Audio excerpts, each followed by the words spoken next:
இப்போது பாருங்கள் மேடு, இந்த மேட்டில் வந்துட்டு எதுக்குன்னா நாளைக்கு நீங்கள் ஒரு ஊட்டி கொடைக்கானல் ஒரு ஹில் ஸ்டேஷன் இந்த மாதிரி மேட்லேயே ஊர்லேருந்து வரும்போது டிராஃபிக் ஜாம் ஆகிடுச்சுன்னு வச்சுக்கோங்க. முன்னாடி ஃபுல்லாக வண்டி இருக்கும், பின்னாடி ஃபுல்லாக வண்டி இருக்கும், சென்டரில் நம்ம வண்டி இருக்கும். ஒரு இன்ச்சு கூட பின்னாடி வராமல் எப்படி எடுக்கிறதுக்காகன்றதுக்காக இந்த பயிற்சி பார்த்துக்கோங்க. இதில் என்ன பண்ணுறீங்கன்னா ஃபஸ்ட் கியர் போட்டுருங்க. ஃபஸ்ட் கியர் போட்டு கிளச்சு பிரேக் மேல் கால் வைங்க. ரெண்டுமே ஈக்குவலாக விடணும். கிளச்சு பிரேக் நல்லா கேட்டுக்கோங்க. கிளச்சு பிரேக் ரெண்டுமே ஈக்குவலாக ரிலீஸ் பண்ணணும்.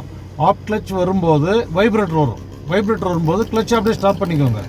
பிரேக் மேல் கால் எடுத்து எக்ஸலேட்டர் மேல் வைங்க. மறுபடியும் சொல்கிறேன் பாருங்கள்.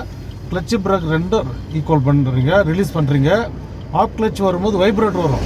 வைப்ரேட்டர் வரும்போது பெடல் அதுக்கு மேலே ரிலீஸ் பண்ணக்கூடாது, ப்ரெஸ் பண்ணக்கூடாது. கிளச் பெடல் அப்படியே நிறுத்திக்கணும் வைப்ரேட்டர் வரும்போது. பிரேக் மேல் கால் எடுத்து எக்ஸலேட்டர் மேல் வைக்கணும். நீங்கள் எக்ஸலேட்டர் கொடுக்கலாம் கூட பரவாயில்ல, லைட்டாக கிளச்சு அட்ஜஸ்ட் பண்ணிக்கணுன்னாக்கா வண்டி ஆட்டோமேட்டிக்காக மூவ் ஆகும். ஒரு வேளை நீங்கள் பிரேக் எடுக்கும்போது வண்டி பின்னுக்கு வருதுன்னா கிளச்சு ப்ரெஸ் பண்ணக்கூடாது, லைட்டாக ஒரு நூல் ரிலீஸ் பண்ணணும். அப்போ அப்படியே நிற்கும். லைட்டாக எக்ஸலேட்டர் கொடுத்து எக்ஸலேட்டர் விட்டு விட்டு கொடுக்கக்கூடாது. மெதுவாக கொடுத்தா கூட கண்டினியூ மெதுவாக கொடுங்க. கிளச்சு மெதுவாக சடான் விட்டுறக்கூடாது. கிளச்சு மெதுவாக அட்ஜஸ்ட் பண்ணிக்கலாம்னா இந்த மேடு ஆட்டோமேட்டிக்காக ஏறும். எக்ஸலேட்டர் கொடுக்காமலே ஏறும் இந்த மேடு. ஓகே சார், ஓகே ட்ரை பண்ணலாங்களா? ஓகே. கிளச்சு பிரேக் ரெண்டும் ஈக்குவலாக அப்படியே கொஞ்சம் கொஞ்சமாக விடுங்க. ரெண்டு விடுங்க சொல்கிறேன்.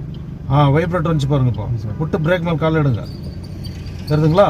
எக்ஸலேட்டர் லைட்டாக கொடுங்க. கிளச் மெதுவாக அப்படியே விடுங்க. ஓகே போதுங்களா? ஒரு இன்ச்சு கூட வராமல் எப்படின்றது. மறுபடியும் இன்னொரு டைம் கூட கிளச் பிரேக் மாரிங்க நிறுத்துங்க. இன்னொரு டைம் கூட நிறுத்துங்க. கிளச் ஃபுல்லாக மாரிங்க, லைட் பிரேக், கிளச் ஃபுல்லாக மாரிங்க, லைட் பிரேக். மறுபடியும் அப்படியே லைட்டாக கொஞ்சம் கொஞ்சமாக விடுங்க. கிளச் பிரேக் ரெண்டு ஈக்குவலாக விடுங்க. லைட்டாக வைப்ரேட்டர் வரும் பாருங்க. இப்போ பிரேக் மேல் கால் எடுங்க. லைட்டாக எக்ஸலேட்டர் கொடுங்க. கிளச் அப்படியே விடுங்க. ஓகே சார், தெரியுதுங்களா? இது வந்து மேட்டில் எடுக்கிறதுக்கான ஒரு பயிற்சி இது.